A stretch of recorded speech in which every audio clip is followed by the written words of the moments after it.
Assalamu alaikum warahmatullahi wabarakatuh. Shamaar kafuunee kabajamtoota jaalatamtoota hordoftoota Michuu Miidiyaa akkam jirtan naga kootii galata Rabbii. Akkuma suuraa irratti mul'atu kana jechuudha seenaa baay'ee nama gaddisiisuu fi baay'ee nama ajaa'ibus hedduu hamma ammaatti seenaa akkanas argeellee hin beeku dhagaheellee hin beeku tana takka jechuudha hedduu waan ulfaatu gurraa fi dhageettiif illee jechuudha. Seenaan umrii 13 kan deette mucayyoo durbaati. Akkamitti deettee haala kamiin maaltu isirra gahe kan jedhu seenaa ishee hanga dhumaatti waliin ilaalla jechuudha jalqabarraa hanga dhumaatti. Maqaan ishee Waantiyyaa Solomoon jedhamti. Kan dhalattee guddatte magaalaa Garba Gurraachaatti. Abbaan ishee jalqaba buskuutii gurgura ture. Booda shufeera konkolaataa ta'ee sana utuu hojjetu gaaf tokko konkolaataan kufee lubbuu namaa darbe. Innis waggaa 3 mana amala sirreessaa ture. Yeroo inni adaba isaa xumuree bahu haati ulfa turte.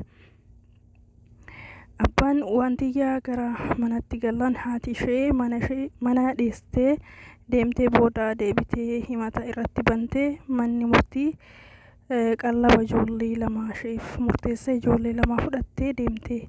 Waantiyyaan abbaa ishee biratti haftee abbaan ishees haadha manaa biraa fuudhee kan gidduutti haati Waantiyyaa dhuftee Waantiyyaa fudhattee qallaba ijoollee 3 fudhachuuf kana goote.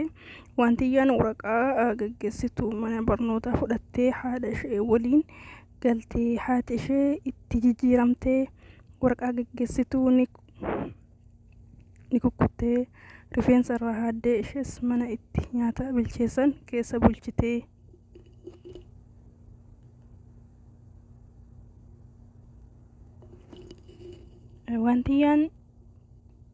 Waantiyyaan kana dhokattee abbaa isheetti himtee innis badii koottu jedheen. Gaafa isheen dhaqxu ati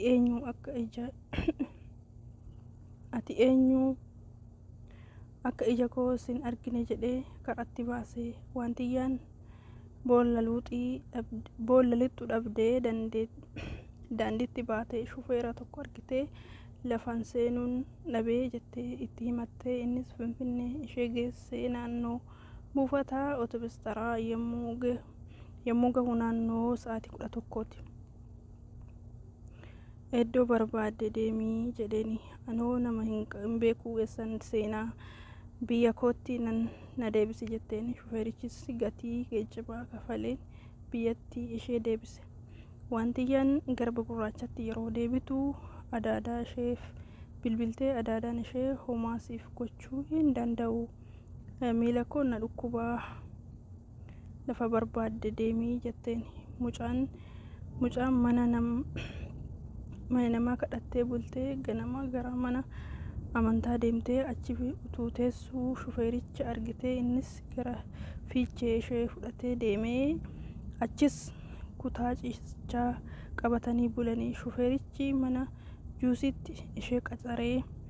Waantiyyaan dhukkubsachuu jalqabdee abbaan mana juusii sana akkas ishee mana yaalaa deemtee ilaalamtuu hayyamee fi ilaalamtee booda akka daa'ima garaa qabdu dhageessisee. Kanumaan dhaltee waggaa 13 daa'ima garaatti baattee.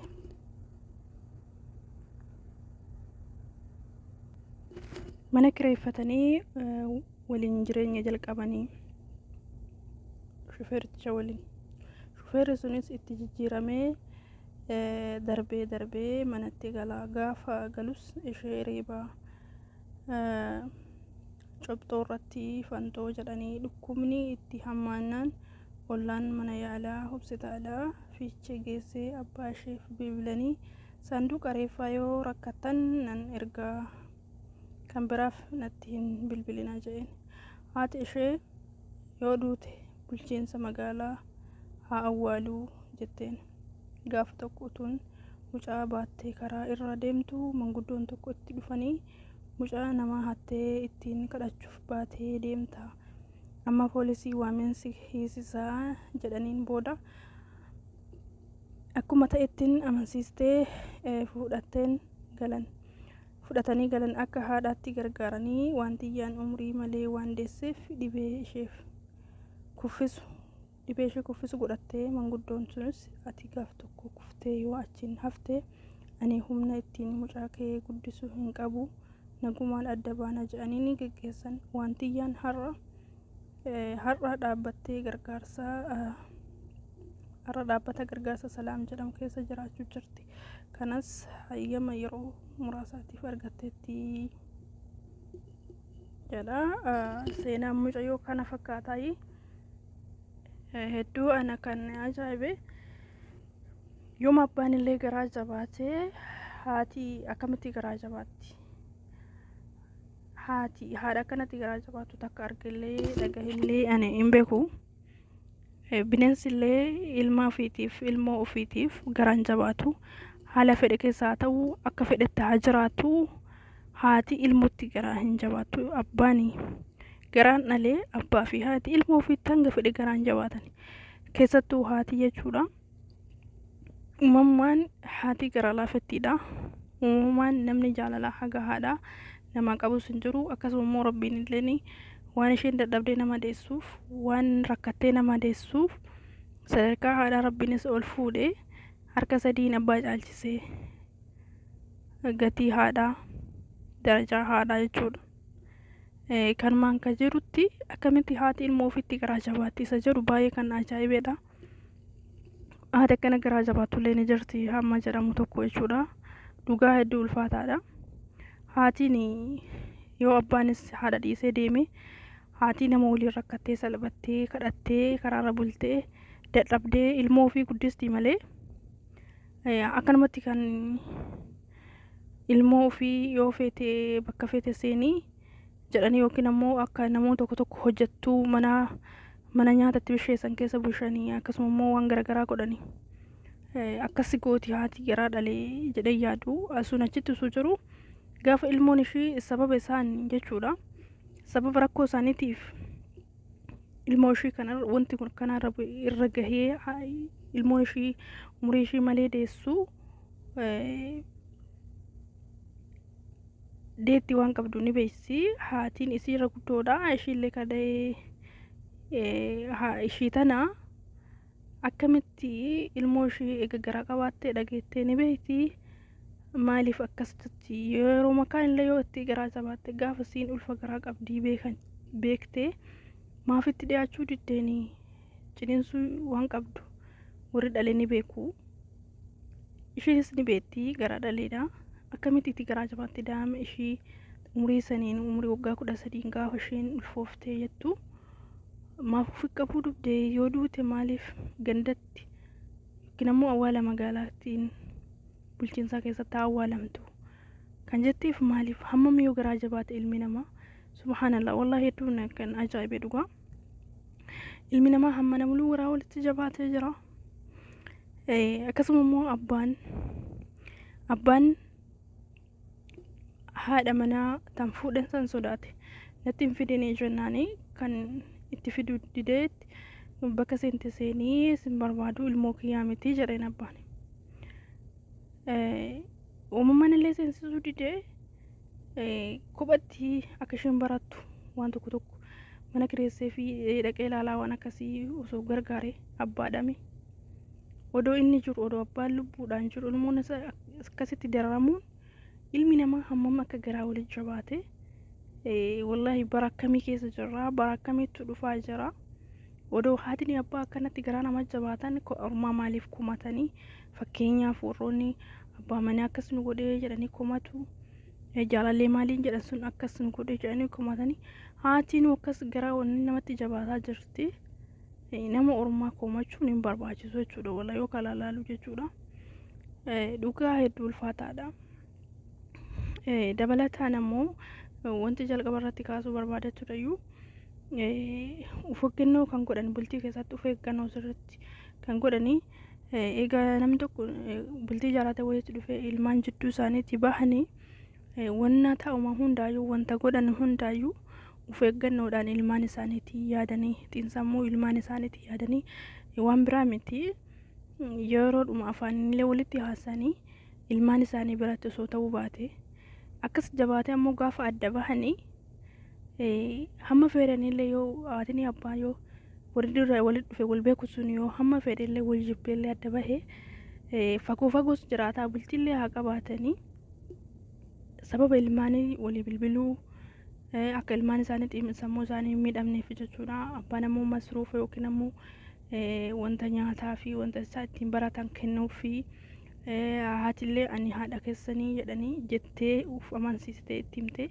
abbaanillee ani abbaa keessanii gargar baanee jirra haadha keessanii jedhanii haala saniin ilmaan isaanii guddisuudha malee abbaanis ofirraa darbee haatis ofirraa darbitee sadarkaa kanaan jechuudha. Umurii kanaan ijoolleen maal akka taatu maal akka ilaalaa guddatanii fi sammuun isaanii xiqqeenuma isaaniitiin gurraachataa deema jechuudha. Sammuun ijoollee dura adiidha. Adiidha jechuun wanti ijoollummaan qabatanii waraqaa adii irratti waan qabate waan ta'e gadi dhiisu hamasaa ta'uu gaaris jechuudha. Sammuu isaanii adii sanii waan hin taane yoo qabatanii yoomillee dagachuu kan hin dandeenye jireenya isaanii keessatti yoomillee dagachuu kan hin dandeenyedha.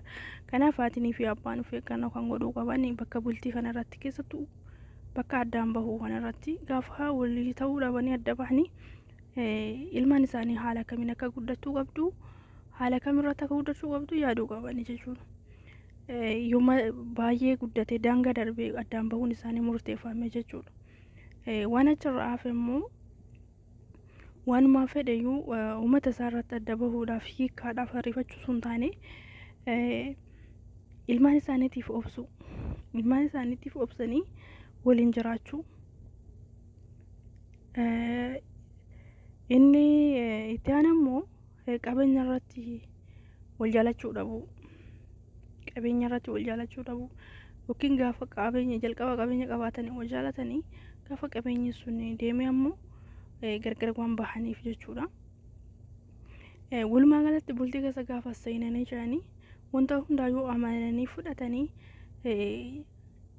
jaalallis akkuma jiru jibbaanis jira tolli akka jiru hammeenyi jira wanta hundi jira jaalala keessa bultii keessa waan ta'eef waan hundaayyuu amananii fudhatanii gaafa immoo dararaan jidduu isaaniitii ilmaan argama jiranii kana hundaayyuu obsanii ciniina isaanii waliin jiraachuu maaliif namatu jidduu isaanii jira namni jidduu isaanii jiru kun ammoo wanta guddaa isaanirraa waan baratuudha. Dhaloonni kun kan biyya bulchuu danda'u kan bulu immoo wanta guddaa irra gahuu danda'u jechuudha. Sila kana ta'eef obsaniitumaan bultii keessa warri jiraatu jechuudha. Obsanii waan hundaa danda'anii ilmaan ofiitii fakkeenya ta'uu amma fedhanillee yoo walitti haaranii ilmaan isaanii afootti ta'uu hin qabu. Maaliif sammuu isaanii ni miidhama waan ta'eef. Hedduu ulfaataadha dhugaa ani akkamitti akka ibsu natti ulfaatee dhugaa amma seenaa mucayoo kana kan itti eegalee bu'aa bahiin kan itti eegalee yookiin ammoo ishii waggaa 9 jirtu yookiin 8 jirtudha jechuudha. Achirratti eegalee haatinii fi abbaan gargar bahanii isiin asii achi deemtu mataan irraa haadamee haati mana nyaatatti bisheessa keessa bulchituyyuu waggaa 11 akka seenaa asirratti ibsamee ture jechuudha. Ibsattetti bu'aa bahiin ijoollummaa ishee saniin odoosiin kolfitee taphattee burraattee hin fixatinidha kan bu'aa bahiin kun ishitti eegale jechuudha. Hedduu ulfaataan dhugaa hedduu waan nama gaddisiisudha. Garaana nyaate dhugaa gaafan viidiyoo isii ilaalu yoo isheen boottu ijoollummaadhaan nuti yeroo ijoollummaa keenya wanta sammuu keenya keessatti yoo namni nu gaafate illee ofii keenya layyaanullee jira. Barannee akkana ta'uu barannee konkolaataa bitachuu kan jedhus jira. Barsiisaa ta'uu shufeerii ta'uu kan jedhus jira.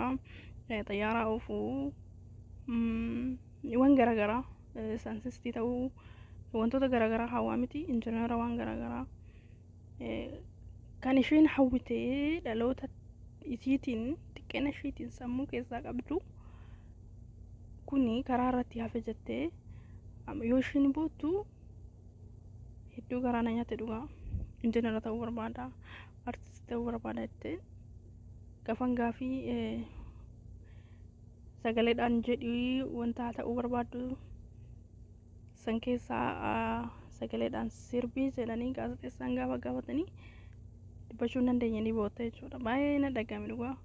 Wanti isin xiqqeenya isiitiin sammuu keessaa qabdu karaatti ni jalaa hafee jira. Hawwiin koo waan jettee yaadduu fi hedduutti dhagahame jechuudha. Anas akkasuma na dhagahe. Maaliif garaan nyaate seenaanis hedduu garaan nyaate hedduu ulfaataadha. Umurii kanaan dahanii daa'ima guddisuun as jarrammaatii fi gara namatti jabaate bineensu gara namatti hin jabaatu hedduu ulfaataadha dhugaa. Wanuma hedduu garaan nyaate seenaa baay'ee nama gaddisiisu waan ta'eef hin qabadhin dhufe hanga waan biraatii viidiyoo biraa yookiin laayivii biraatii walitti deebinuu nagaa keessan jiraadhaa. Wassalaamu alaikum warahmatullaahi wabarakaatuh.